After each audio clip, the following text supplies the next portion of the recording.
आज भाद्रव मास कृष्ण पक्ष अष्टमी तिथि बा जन्माष्टमी। यह तिथि में धरावतरण करेंगे प्रभु श्रीकृष्ण। से श्रीमंदिर में स्वतंत्र नीतिकांति अनुष्ठित हो। संध्या धूप शेष होगा पर श्रीकृष्ण जन्म नीति अनुष्ठित हो। गतकाली प्रसव यंत्रणु मुक्ति पाइबापी जेउड़ भोग सह गर्भ उदक वंदापना करा। आज महाजन सेवकों द्वारा श्रीकृष्ण जन्म नीति अनुष्ठित हो। देवकी एवं वसुदेव बेश जन्म चकड़े निश्राद्धरे प्रभु कृष्ण जन्म नेबे। अन्य पक्षरे श्रीमंदिर सह जड़ित विभिन्न मठबाड़ी मानकरे आज रात्रि श्रीकृष्ण जन्म नीति अनुष्ठित हो। संध्या धूप सरिबा परे जय विजय द्वार बंद करा जाई भंडार घर सम्मुख भागरे पूजा पंडा सेवायत माने पंचवर्ण मुरुजरे जन्म मंडली अंकन करिवे। सेठे सुनार कृष्ण मूर्ति रखा जाई दक्षिण घरु मदन मोहन को अणाजिव। दुई जन महाजन सेवक देवकी एवं वसुदेव चरित्र होई एई जन्म नीति पालन करिवे।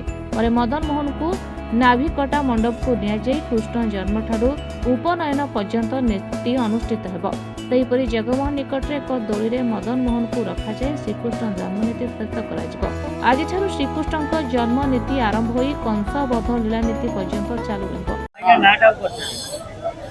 रविशंकर पूजा पंडा सामंत आज पवित्र जन्माष्टमी उत्सव ठाकुर जन्माष्टमी उत्सव आरंभ पूर्ण भाव पालन करा जाए। यथा महाप्रभुर प्रथम गोपाल बल्लभ भोग सर सकाल धूप सर मध्याह्न धूप सर द्विपहर धूप सर संध्या धूप पर ठाकुर जन्माष्टमी नीति हम पूरा राति पाई पूरा विभिन्न प्रकार उत्सव अच्छी जन्म उत्सव हम जन्म उत्सव नाभिकटा हम नामकरण हम दौड़ झुलिए विभिन्न प्रकार राति पूरा काली राति ठाकुर आज पौरवा संभव नुह।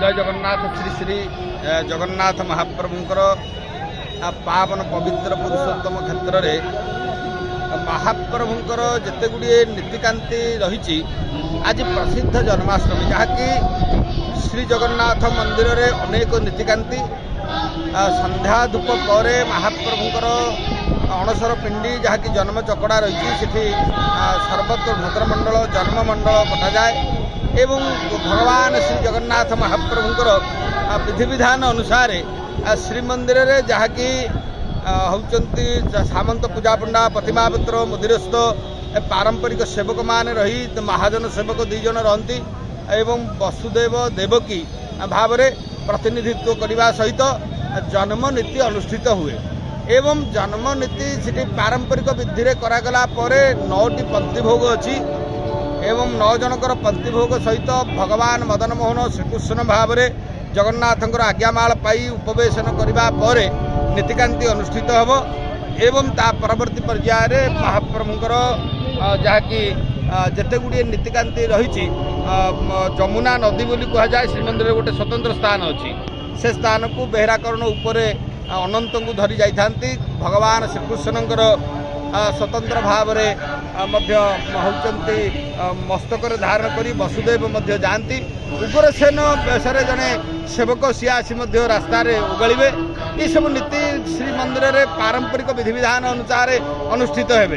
तेणु ताकू देखापी आज श्रीमंदिर में प्रबल गहली रही निश्चित भाव में प्रभुंकर ये नीति हूँ स्वतंत्र निरा परंपरा जे महाप्रभु निजे निजकू गर्भधारण करिथांती निजे जन्म भगवान गर्भोदक वंदापना एवं होती जहाँ को कह जाए जेउड़ भोग होती आज महाप्रभुंकर पारंपरिक विधि अनुसार ये जो होती जन्म नीति अनुष्ठित हम महाप्रभुंकर जन्म नीति की दर्शन करने माने अक्षय पुण्य होता है। तेणु इठी गोटे स्वतंत्रता नीति श्रीमंदिर रे महाप्रभुंक ठारू श्रीकृष्णंकर जन्म ताहा आज भक्त माने दर्शन करेंगे यही होती मूल उद्देश्य।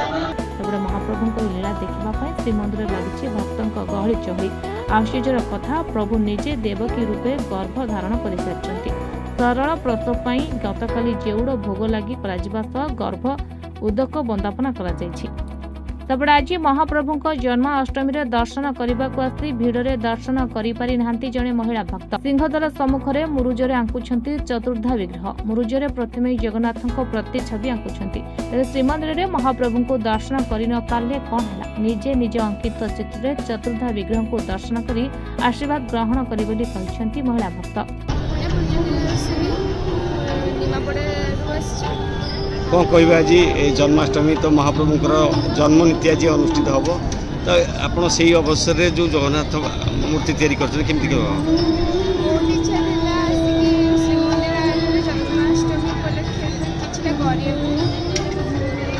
ଯାହା ମୋର ବଡ଼ ଭାଗ୍ୟ ଏଠି ଆସି ପକେଇ ପାରିଛି। ରାକ୍ଷୀ ପୂର୍ଣ୍ଣିମାରେ ବି ଆସିଥିଲି ପକେଇଥିଲି। ଏଠି ସପୋର୍ଟ କରିଛନ୍ତି ବି ମୋତେ ପକେଇବାକୁ। ତାପରେ କେମିତି ମାନେ କେଉଁଥିରେ ସବୁ ତିଆରି କରୁଛନ୍ତି ଆପଣ ରଙ୍ଗୋଲି ଆର୍ଟ କରୁଛି। ମୁଁ ଏଠି ଆଜି ତିଆରି କରୁଛି। ଭଲ ଲାଗୁଛି। ମାନେ ପ୍ରଭୁଙ୍କର କ'ଣ କ'ଣ ସବୁ ଆପଣ ତିଆରି କରିଛନ୍ତି ବର୍ତ୍ତମାନ ପ୍ରଭୁଙ୍କର ଜଗନ୍ନାଥ, ବଳଭଦ୍ର, ସୁଭଦ୍ରା ତିନି ମୂର୍ତ୍ତି। ଆଉ ଆମର ବସୁଦେବଙ୍କର ମୂର୍ତ୍ତି ଗୋଟେ ସିଡ଼ି କରିକି ବସୁଦେବ ଯେଉଁ କୃଷ୍ଣକୁ ନେଇକି ଯାଉଥିଲେ ମଥୁରାକୁ, ଆମର ମଥୁରାରୁ ଗୋପପୁରକୁ ନେଇକି ଯାଉଥିଲେ, ସେଇ ଅନୁସାରେ ମୁଁ ଗୋଟେ ଆର୍ଟରେ ତିଆରି କରିବି। କମ୍ପ୍ଲିଟ୍ ହେଇସାରିଲା ପରେ ଆଚ୍ଛା କେମିତି ମାନେ ୟା ପରେ କ'ଣ କରିବେ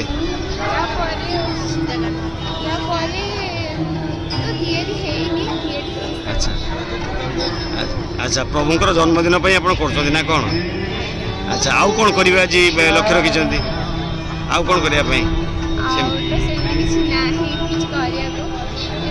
ଜଗାକୁ ଦର୍ଶନ କରିବାକୁ ଆସିଥିଲି କିନ୍ତୁ ଏତେ ଭିଡ଼ ଦର୍ଶନ ତ କରିହେବନି। ବାହାରୁ ଯେତିକି ଏଇଠି ଆପଣ ନିଜେ କାଳିଆଙ୍କୁ ତିଆରି କଲେ ନିଜେ ଦର୍ଶନ କଲେ ଏ? କାଳିଆକୁ ଏଇଠି ତିଆରି କରିଛି। ଆମେ ନିଜେ ବି ଏଇଠି ଦର୍ଶନ କରିବି, ଏଇଠି ଦୀପ ଲଗେଇବି, ଏଇଠି ଯିବି, ଯାହା ହବ। ଥ୍ୟାଙ୍କ ୟୁ ପୁରୀରୁ କ୍ୟାମେରା ପର୍ସନ ବିଶ୍ୱନାଥଙ୍କ ସହ ସଞ୍ଜୟ ମହାପାତ୍ରଙ୍କ ରିପୋର୍ଟ, ରିପୋର୍ଟର୍ସ ଟୁଡେ।